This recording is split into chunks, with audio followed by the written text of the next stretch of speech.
Welcome back to the London Futurists podcast. Thank you for joining us. If you like the show, please consider leaving a 5-star review on your podcast platform. It helps others to find us. And please also feel free to send us questions and suggestions. And finally, we're looking for sponsors to fund a marketing initiative to help us reach a wider audience. The future is rushing towards us, and the better informed we all are, the better it will be.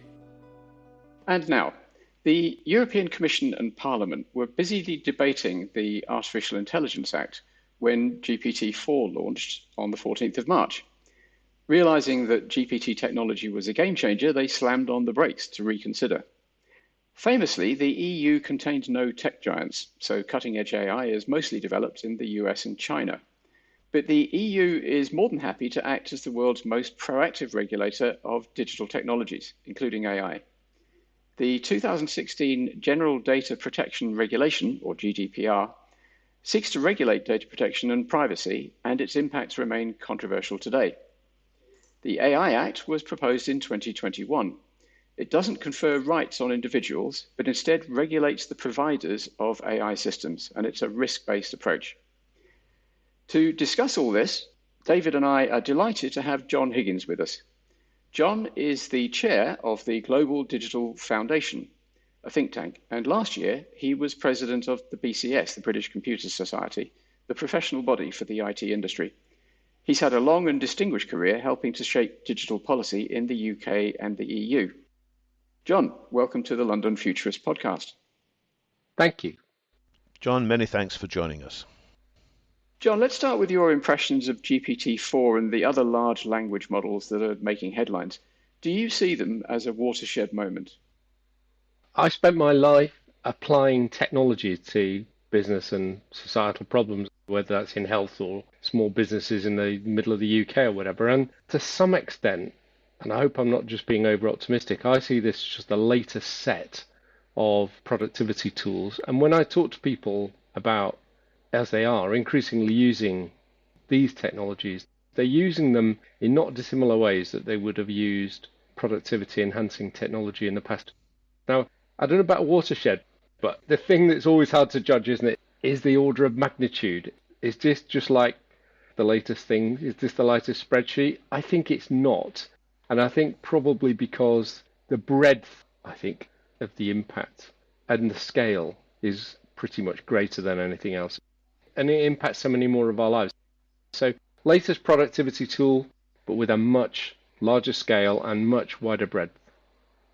Is it the case that what's different here is the pace of change as well?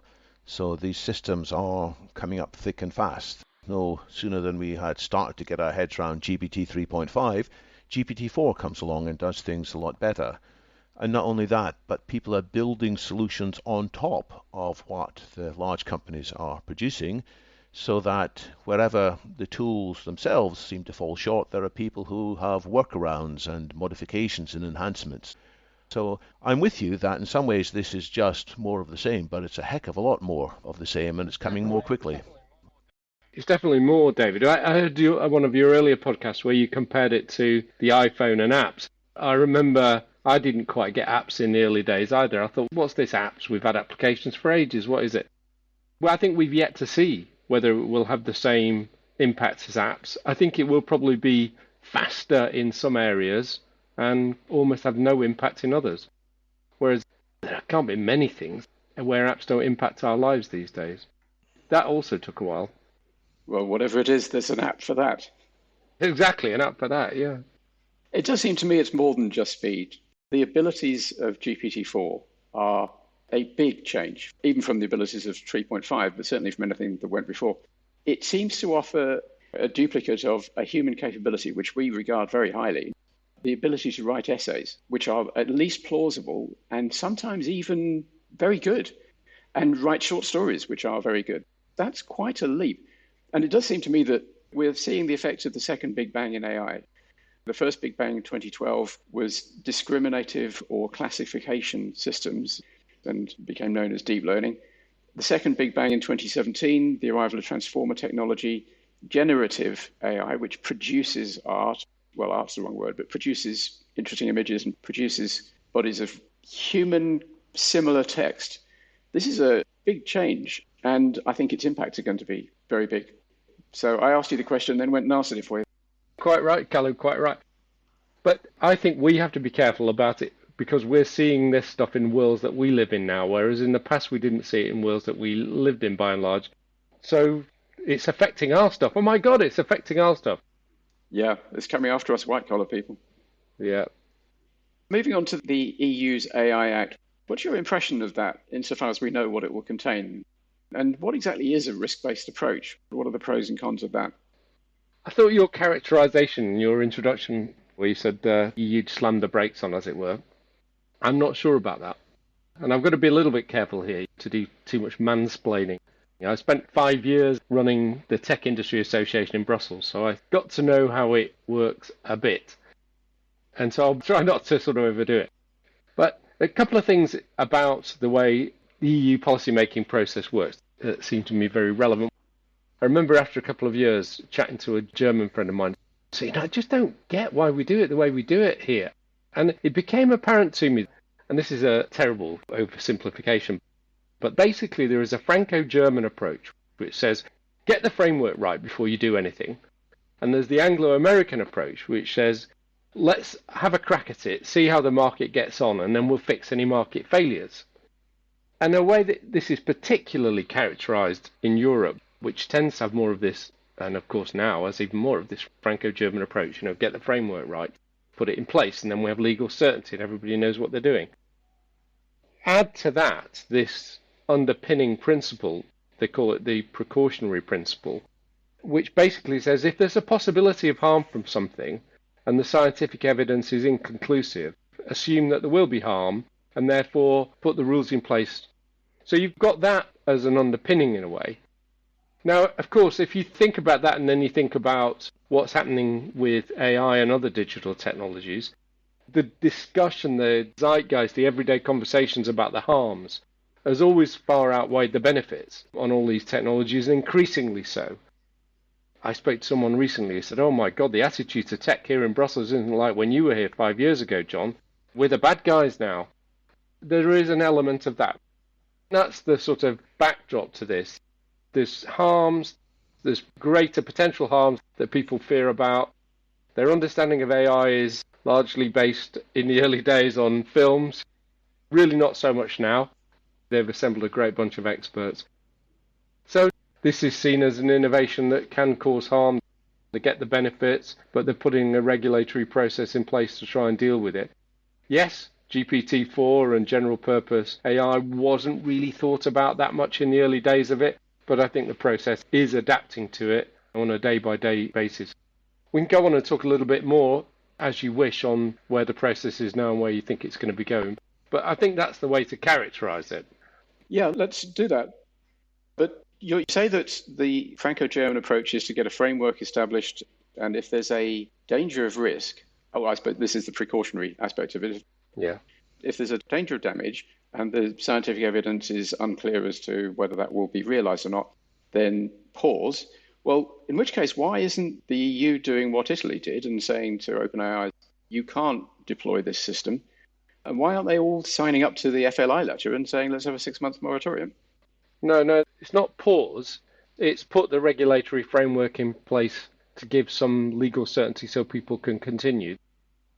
Generally, the precautionary principle says if we're not sure whether this chemical is going to harm us or not, then put regulation in place to deal with it. It's not saying stop, because the economic benefits are important as well. So it's just saying get the framework in place. Whereas in the UK, we're more likely to say anything goes until we see something going wrong and then we fix the market failure. Again, these are exaggerations, but broadly the principle. And the principle of the EU AI so far is a risk-based one. What does that mean exactly? There is this debate about, do you try and put rules around technology or do you try and put rules around technology use? Applications, back to our other word. And the general consensus is in the EU, make it applications. Okay, fine. But it can't be all applications. So let's just deal with the applications that matter to us, in a sense, matter to the EU. Now, high on the list of things that matter to the EU is human rights. So start from that basis. What else matters? Well, safety matters. Okay, we'll start on that. So there are a set of applications or uses of the technology that will be considered high risk, and that will be modifiable over time. So what the EU is trying to do is say, where the use is high risk, because it deals with people or human rights, then you have to comply with the following things that are set out in the regulation. And many people argue now that the things that they're asking for, they're not that particularly onerous. And when you compare them to what good developers are likely to be doing anyway, they're not that bad. Make sure your data set's not biased. Okay, well, we know there's some fiddling around the detail. The purists say, well, you can't have a data set that is 100% unbiased. Okay, well, we know that. And there will be some fiddling around the edges here. But generally, we do want unbiased data sets. We do want as much transparency and understanding of how an algorithm might work. So I think the things that are being asked for are not unreasonable. And they've also advanced the thinking. You know, other people have been on the coattails of the discussions, as you see in the US and other parts of the world now. The same sort of debates are being had. So I doubt that you'll find many people who argue against the principles of what the EU is trying to do. There might be arguments about, well, can't you just let the market take care of this and so on. But basically, it's not that onerous, and it is only for high risk. One argument against it that I've heard is that this principle of knowing your data set, which sounds good, is completely out of the question with uses of GPT-4 and GPT-3, for example, because these large language models, it hasn't been revealed what they've been trained on. And it's understood that they've been trained on vast quantities of Reddit and all kinds of other stuff. So if we take that literally, it means any applications of these tools in potentially risky areas should be banned. Is that how you read it? Well, I do think there will be obligations on people like OpenAI and other providers of these large language models to provide as much information as they can. And then it won't be a case of being banned, though, David. The other area the Foundation's doing some work on is what you might call the value chain within AI. There's this concept in the AI Act of a provider who's like the person or thing, entity that's putting it on the market or bringing it into force. So if you're the Dutch railway company and you're bringing AI into your operations, you're the provider. You have to satisfy yourselves that all the people down your supply chain, so the people who provided you the model or the large language model that you're relying on, you have to understand what steps they've taken to ensure that they've complied with the Act. And these things will always be about risk and reward. No one will be able to be 100% confident of everything. But what's the risk of it being biased, and how important is that risk in my application? There are some applications, health applications, where you will set a higher standard than maybe in other applications. It's not a case of, if you can't be sure it's unbiased, it's banned. It won't be like that. We'll be right back after a quick break. The People in Performance podcast offers insights into the strategic competencies, behaviors, and results needed to increase the performance of employees and leaders. The show looks at all areas of the world of work, including attraction and recruitment, onboarding, training, and succession planning. Tune in to get a better handle on the stages of workforce planning you need to master in order to guarantee long-term success in a rapidly changing world of work. New episodes drop each week. Check out the latest People in Performance episodes on your podcast platform of choice. Follow us on socials and read the latest articles at pppod.com. Would it be fair to say that the broad approach is the EU says to an AI provider, say the Dutch Railways, you can do what you want, but if any harm is caused, and we're not going to define up front what that harm is, but if any harm is caused, if we regard it as serious, and we're not going to say up front what serious means, then we're going to punish the hell out of you. Unless you can prove that you took appropriate precautions, and we're not going to tell you what appropriate precautions are. That's probably a very unfair way of putting it. But is that actually wrong? If you think about what happens in some other areas, like employment law, if you've shown that you've taken reasonable steps to put the policies in place, it goes a long way with the courts to help your arguments that you didn't intend to break the law, you didn't break the law. I don't think it'll ever be cut and dried, Callum. And what's the alternative? The alternative is the Dutch railways shove the thing in and nobody cares if any harm's caused. So I think the fact that somebody's trying to say, look, these are the reasonable guidelines before you start deploying AI that can decide whether you should be promoted to be supervisor or you should be given the work on this shift off your 0 hours contract. If you're going to use AI to do this, what should we have? Just anything goes, or should we attempt to put some rules in place? I'm certainly not arguing for that. And in fact, I wasn't being entirely cynical about this approach I described. I'm not sure it's actually a bad approach. I think there's essentially probably three approaches. One is you set out a system of rules which say this is the kind of system we will accept, this is the kind we won't, and we define everything this way, that way, and the other.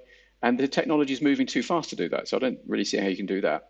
The other end of the spectrum, you've got Eric Schmidt, ex-chairman of Google, who's saying essentially regulators don't know what they're doing, politicians don't know what they're doing. The only people who have the faintest idea of what these systems can do are tech companies, so you've got to leave it to the tech companies to self-regulate, and that's not going to fly either. So you've got to have something in the middle. Yeah. And whatever's in the middle is going to have to be very, very fluid. Yeah. Now, the way I described it sounds really unfair to a provider, but actually, perhaps it's not bad. Perhaps that's the only thing you can do. That's why I toss it out to you to see if that is the underlying philosophy. So these are about choices, aren't they? Shall I put this on the market or not? I think I've got a good solution to, I don't know, we shouldn't pick on the railways, but railway scheduling. Now, I've got a great solution. It's AI-based. I think it'll really solve some problems. Let me put it out there. Okay, how do I check that I'm compliant with the regulation? Well, there are some things, aren't there? What guidelines can I follow that are based on the regulations? That's what we're trying to do in the foundation, is produce some guidelines for people to exchange information up and down the supply chain. Eventually, what standards? Because, the standards bodies are working on standards. So you try and find all the things you can to make sure that you're as safe as possible and that you're complying with the regulations.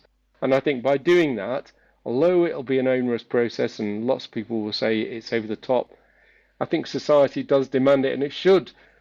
The whole idea is it then gives society the confidence that we can use this stuff, and we shouldn't then pause it. So is the legislation converging? Because I've heard conflicting reports. Some people are saying that there's no way there's going to be agreement throughout Europe anytime soon, and others are saying, hey, it's already been voted on. It just needs a few more I's dotted and T's crossed. So it's been through each part of the process, more or less now. The way these things work is the Commission, who are the officials, dream it up. It actually starts one step back from that when the member states say, Commission, can you dream something up for us in this area? And the Commission dreams it up. And then the member states get together. They produce their view on it, which they did some time ago, and then they hand it over to the Parliament. The Parliament committees have usually a bit of a squabble. That's mine, no, that's mine. So we had a couple have a go at it. They've just concluded, and it'll go to a general vote in the Parliament, I think, in June. Then you start the process, because this has now been going on a little while, where the three parties talk together and you get something that everyone will agree with. I think the Parliament is probably the one where there's the widest range of voices. They've just concluded. I'm pretty sure it'll go to the general vote. If I were a betting man, I would say, yep, these three are going to be able to find something out of this, and it'll be however long that process takes, maybe the rest of this year. So as you say, there's the Commission, which is the EU's civil service, broadly speaking. There's Parliament, which is the members of the European Parliament, the elected representatives. But the third body, which is really the most powerful, is the Council of Ministers. Yeah. Which is the heads of state or heads of finance of the composite countries. Yeah. There's a bit of a myth, really, that the EU makes legislation on its own. It really doesn't. It is a meeting place for all the member governments. Yeah. The Parliament tends to be a little bit left-leaning, but the Council of Ministers often a bit less so. It's really obviously down to the Council of Ministers whether the EU Act will go forward. Is it possible to tell at this point whether they're going to accept it, or is that looking through a glass darkly? Well, they had their go. They produced something called something like a general opinion. The particular committee, I think it's the Telecoms and Technology Committee, I'm not absolutely sure, but the committee handed it on to the Parliament and said, here's our stuff, you work on it now. There are member state representatives hang out in Brussels in what they call the permanent representatives. They'll have been following this very closely. They'll have been working with their national MEPs. I think the member states will have been following this. Well, I know they've been following it carefully. So yeah, it's not going to be any surprise to them now. GDPR is often held up as an example of bad legislation because it inflicts queries in everybody's web pages. Are you accepting cookies or not? And everybody says, not this again. Yeah. So do you think it is actually a good example that we should be pleased that's been put in place? And do you think it sets a good precedent? I famously argued in an FT debate that it was a hammer to crack a nut and lost very badly. At the end of the debate, I wasn't able to shift the needle at all. What that brought home to me was that people already have their opinions, regardless of the debate. There are a lot of people who think GDPR was the pinnacle of European policy making, and others who think that it concentrates the mind on an important topic, but has become a sledgehammer to crack a nut. I'm in that camp. It is very interesting how it still polarizes opinion several years after it's been implemented. Yeah. You think the jury would be back in by now and we'd know which way it had gone, whether it's good or bad. You would. But the AI Act could have a great deal more importance. Yeah. It's very interesting that Bard, Google's GPT-4 killer, is not available in the EU. I'm in Spain at the moment and I can't use the damn thing, so I have to keep paying OpenAI $20 a month to use GPT-4. And if the EU passes legislation which leads the tech giants to not make LLMs available in Europe, that's going to be massive. A really interesting and important development. And I bet the EU is not keen for that to happen. No, I'm sure it's not. If you read the opening introductions of any, whether it's the Council papers or the Commission, whatever, it stresses the fantastic opportunities that come from both the deployment of AI and the creation of an AI development industry. So, no, I think no one in the EU wants that. But if this is people taking their time to check out that what they can do when they do become a provider, that they're not going to be faced with a whole load of problems, then that's, if it's causing them to pause and think, that's not a bad thing. And what do you think the next step's going to be in terms of this innovation of AI and technology development? You said that once we've got a framework in place, the idea is there's going to be a booming of innovation. Are we going to see large AI companies flourishing in the EU? Well, there are two questions there. The real prize for the EU is to use these technologies to get better public services, health and social care and so on, but also more productive industries. If you think of German car manufacturers or the massive high quality industries in northern Italy, you want people in those areas to be using these technologies to the full to make them more productive, globally competitive. I think that's the real prize. If we have that, then yes, we can also have innovative supply side companies. But we can achieve all that without having this sort of thing of a European Google or whatever, which is another debate. And I can give you my view on why I don't think that will happen for sure. Well, let's briefly get into that because I also want to get to the FLI letter. Do you regret that Europe doesn't have any tech giants? And do you think it could? I think Europe's made great strides to create single markets for bog rolls and tins of beans. And it really has, and I don't underestimate that. I think it's fantastic. What a great thing, the single market, no borders, all that stuff. It's really good. You can see that by the impact on the UK economy of leaving it. Absolutely. And you can see that with the Northern Ireland UK conundrum as well. You can absolutely see it. But if you talk to, I don't know, blah, blah cars or somebody you know has a tech business trying to do on a European scale, they'll be tearing their hair out saying, God, I didn't realize I would have to have a German company in Germany or a French company in France and so on. So in lots of ways, as we all know when we travel around Europe, it's not really a single market in the way that the US is. I've never underestimated the massive boost you get from being a tech company in the US, working in English and with a massive home market to get going on that the rest of the world very quickly wants to adopt, whether that's the EU, China, Japan or anywhere else. We're not going to be able to fix that. So stop hankering after it. Instead, look for where our strengths are. Try and make sure that we have some brilliant powerhouses in other areas that are making full use of the technology, whether that's services in London or car manufacturing in Germany with outsourcing to Slovakia or whatever it is. Make the market work. I've long thought that the incompleteness of the single market It's a great thing, but it isn't complete, as you say. Must be a major impediment to developing big tech companies. But Europe has big global companies, big energy companies, big pharma companies. It's got the world's largest luxury companies. How can those industries become global champions, but the tech industry can't get established in the EU because it hasn't got a single market? I don't get that. Well, I can only think that it was that strength of the English-speaking massive market in something where the commonalities of whether it was the Windows operating system or whatever didn't matter whether you were in Cambodia, Argentina, or Edinburgh. You have the same issues. English is the language of business. German companies hold board meetings in English. French business schools teach in English. We underestimate that. Well, I think we shouldn't underestimate it. Yeah, that does make sense. The only reason I can think of, Callum. Yeah.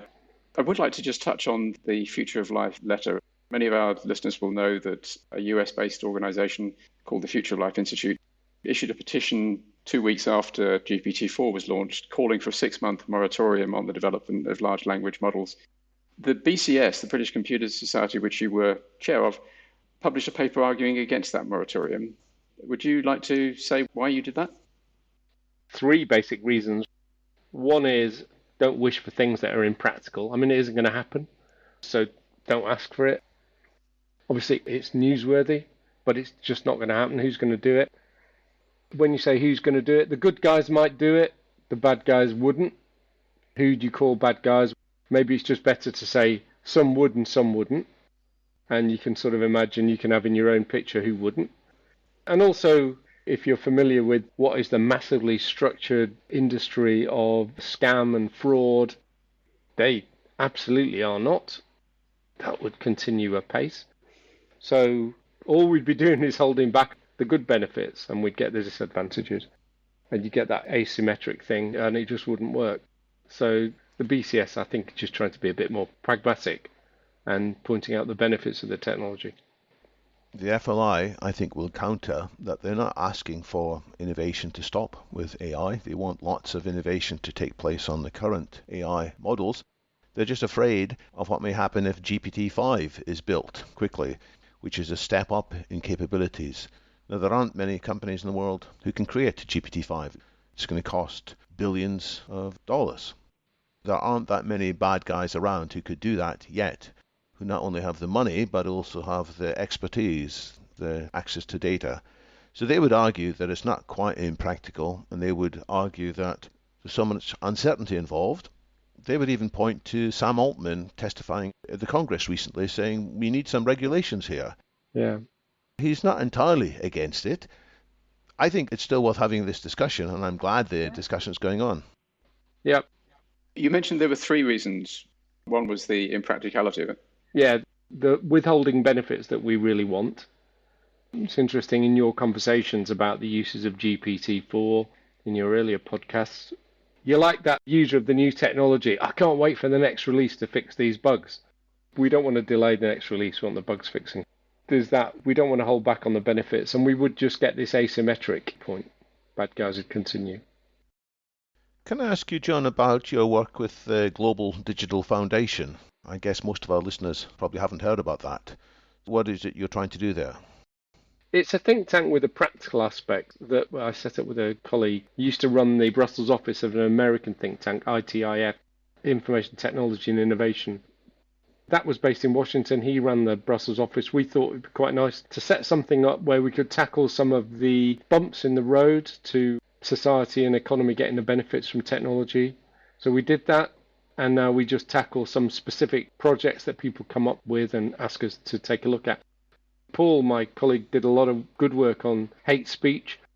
A thing we're focused on at the moment is a more practical thing, and we're looking at, as I mentioned earlier, the challenges of how you provide information within the AI value chain to allow people to comply with emerging regulation, whether that's from the EU or whether it's softer law or whether it's, as seems to be the case in the UK, whether it's the requirements from what you might call vertical regulators who will be adopting the AI best practice and guidelines within their regulatory purview.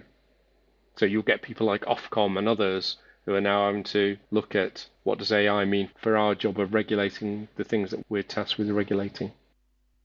And do you think we're going to see a diminution of hate speech anytime soon with AI? I think AI is a helpful tool bringing those two things together. I think AI is a helpful tool in mediating what goes on. But I don't think AI is going to change society overnight in that regard, no. In order to reduce hate speech, we've got to reduce the polarization, post-truth and populism. And in order to do that, we need to understand where that came from. Yeah. And there's too little thinking going into why Trump and Johnson and the rest of them have been so successful. They're monstrous people, but there's a reason why people are voting for them. Of course, of course. And those of us who don't like them need to understand much better where those impulses come from. Yeah.